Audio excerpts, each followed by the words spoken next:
And factor the next one. The next one factors into,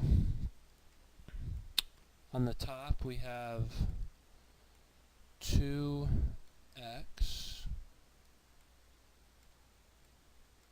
and x. And then we have negative 21. The way we can get 21 is 3 and 7. And so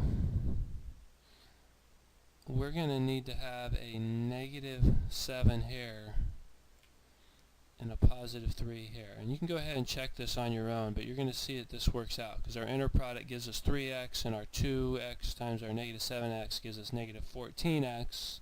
Negative 14x plus 3x equals negative 11x. And then the denominator, we have a perfect square actually. We have x minus 7 times x minus 7.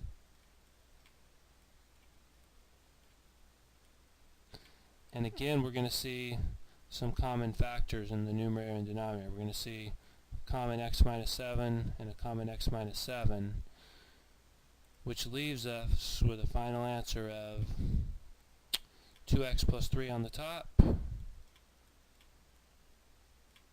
divided by x minus 7. And we can't go any further than that.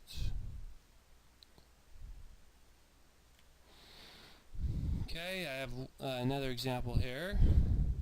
Again, if we factor the top. Now this is not a trinomial, but our first step should always be, and any time we factor, is to try to factor out a GCF, which we do have here because we have a common x.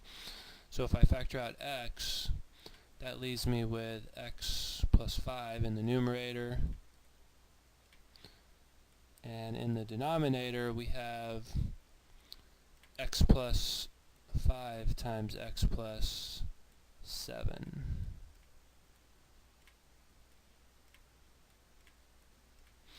Because 5 times 7 multiplies to give us 35. And then our inner and our outer product is 5x and 7x, which add to give us 12x. And again, we're looking to divide out common factors, so the x plus 5s divide out. And our answer we're left with is x over x plus 7.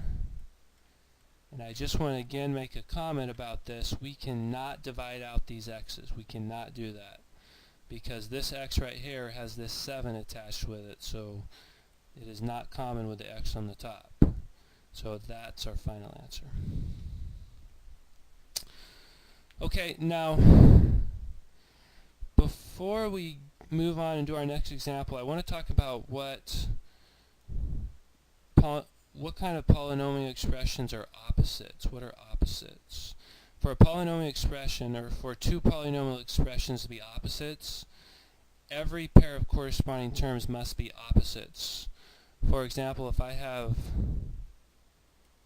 4 minus p, and if I have p minus 4, these are opposites because we have a 4 and a negative 4, so those are opposites. 4 is the opposite of negative 4, and then p is the opposite of negative p.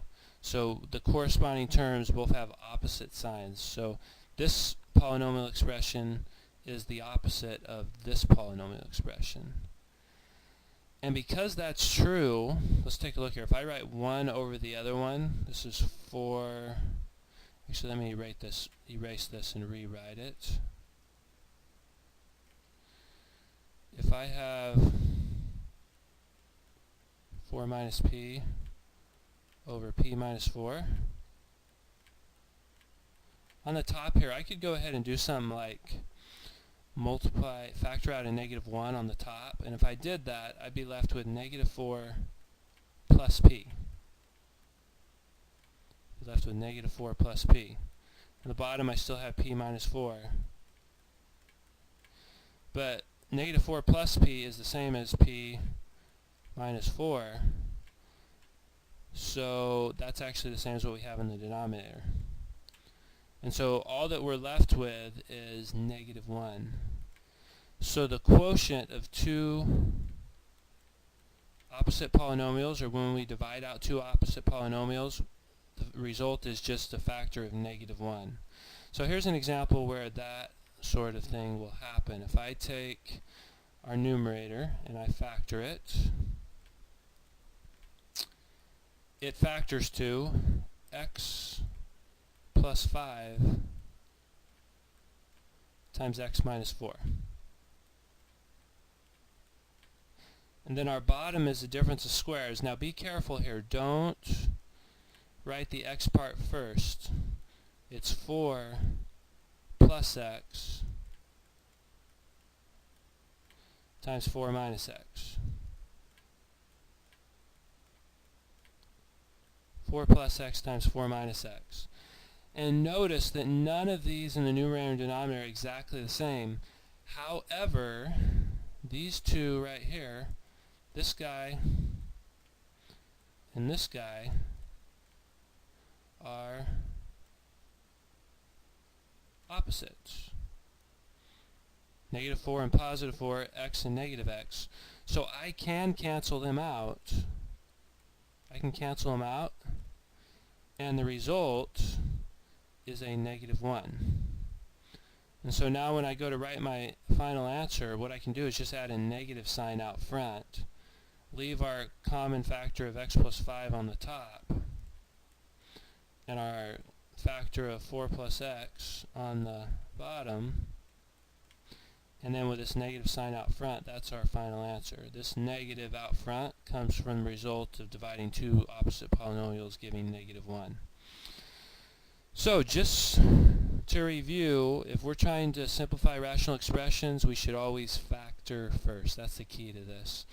And most of the time, you can have a pretty good idea that you're on the right track if when you start factoring the top and bottom, you get some common factors. So this concludes our first video. Thank you for your time.